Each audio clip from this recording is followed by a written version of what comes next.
Welcome, you curious deep diver.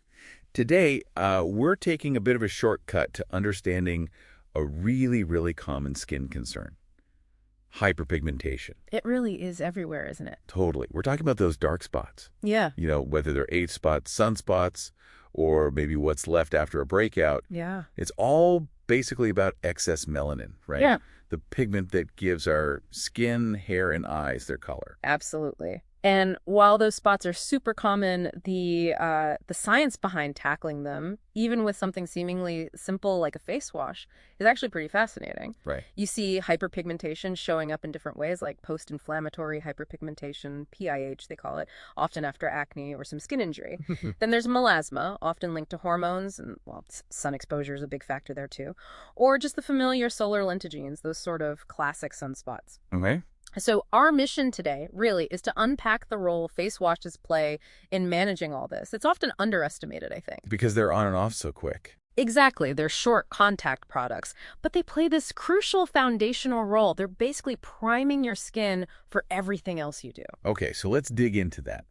We get that a face wash alone won't, magically erase severe hyperpigmentation. But you're saying they're much more than just soap. Oh, definitely. How do these cleansers, the ones with active ingredients anyway, actually help even out skin tone? Well, what's really interesting here is that a well-formulated face wash isn't just about removing dirt and makeup. It's like a daily micro-treatment. Okay. They effectively cleanse, sure, but they also gently exfoliate dead skin cells. That helps fade existing spots over time. Right, clearing the canvas. Exactly.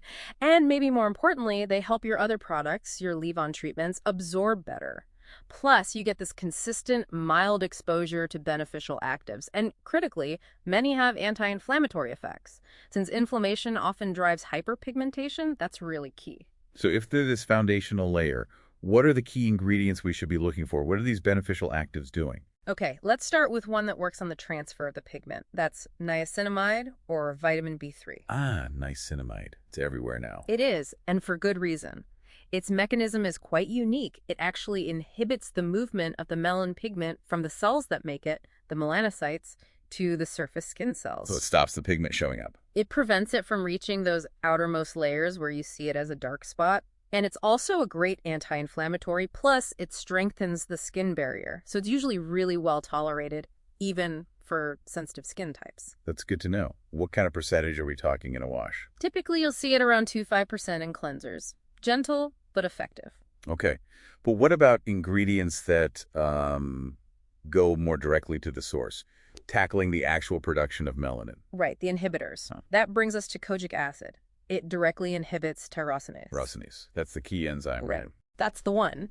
The main enzyme needed to make melanin. So kojic acid is really effective for fading various kinds of dark spots, and importantly, it's considered safe for all skin tones, including darker skin. It doesn't tend to cause that overly white or halo effect some people worry about. Okay, that's a common concern. And concentration. In cleansers, usually around 1-2%. Then there's vitamin C, another big play. Of course, vitamin C, antioxidant powerhouse. Exactly. Powerful antioxidant also inhibits tyrosinase, and it gives you that extra bit of protection against sun damage, which is obviously crucial. Its brightening effect makes it great for morning use, kind of works synergistically with your sunscreen. What range do we see for Vit C? It varies quite a bit, anywhere from maybe 5% up to 20%, even in some washes. Gotcha. Now, what about exfoliants? We hear about AHAs like glycolic and lactic acid and BHAs like salicylic acid all the time. How do they fit in here? Good question. So AHAs work mainly by speeding up cell turnover. They help shed those pigmented cells on the surface faster, fading things like sunspots and PIH. Lactic acid is generally a bit gentler, often better if your skin is sensitive. But isn't there a risk with exfoliation, like doing too much? Yes, absolutely. That's a really important point. Overexfoliation can paradoxically trigger new hyperpigmentation, especially in melanin-rich skin. It's a form of inflammation, essentially. Right. So less is more sometimes. Definitely. Start low, go slow. In washes, you're often looking at maybe 1-2% AHAs. Now, salicylic acid, the main BHA, is oil-soluble. So better for oily or acne-prone skin. Exactly. It gets into the pores, helps clear them out, reduces inflammation. So it's excellent for the hyperpigmentation left behind by acne, usually at 0.52% in cleansers. Okay, that makes sense. Are there any newer, maybe more cutting-edge ingredients popping up in washes, too? Yeah, there are a couple gaining traction. Tranexamic acid is really versatile. It seems particularly effective for stubborn conditions like melasma because it targets multiple pathways involved in both melanin production and inflammation. And how tolerable is that one? Generally quite well tolerated. You'll see it maybe 2-5% over the counter. And then there's azelaic acid. It's fascinating because it seems to selectively target the overactive, problematic melanocytes. Oh, so it leaves the normal ones alone. Pretty much, yes.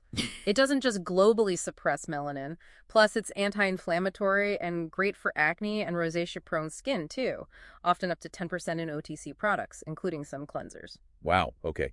That's quite an arsenal of ingredients working even in just a face wash. Yeah. But like you say, it's foundational. So what does this all mean for someone actually choosing a wash and building their routine? It means remembering that the face wash, no matter how well formulated, is still a supporting player. A crucial one, but supporting. Consistency is key, I imagine. Consistency is absolutely key, and it has to be part of a broader routine. Which brings us to the non-negotiable step. Sunscreen. Has to be sunscreen. Always. Daily application of a broad spectrum sunscreen, SPF 30 or higher. Rain or shine, indoors or out. Sun exposure is the #1 trigger and aggravator. So the wash preps the skin. Exactly. It prepares the skin, maybe gives it that gentle daily dose of actives, and then you follow up with your targeted leave-on treatments, serums, creams tailored to your skin type and concerns. That layering approach gives the best results. And testing first. Oh, definitely patch test. Always. Especially if you have sensitive skin or melanin-rich skin, which can be more prone to post-inflammatory hyperpigmentation if irritated. So really, managing hyperpigmentation isn't about finding one single magic bullet ingredient. Not at all. It's more like conducting a strategic, personalized symphony of science and, well, consistent self-care. Beautifully put. It's about building that solid foundational routine that respects your skin's unique needs, making sure every step works together. So a unique combination might be your skin's perfect match. Keep diving deeper. Keep exploring what works for you.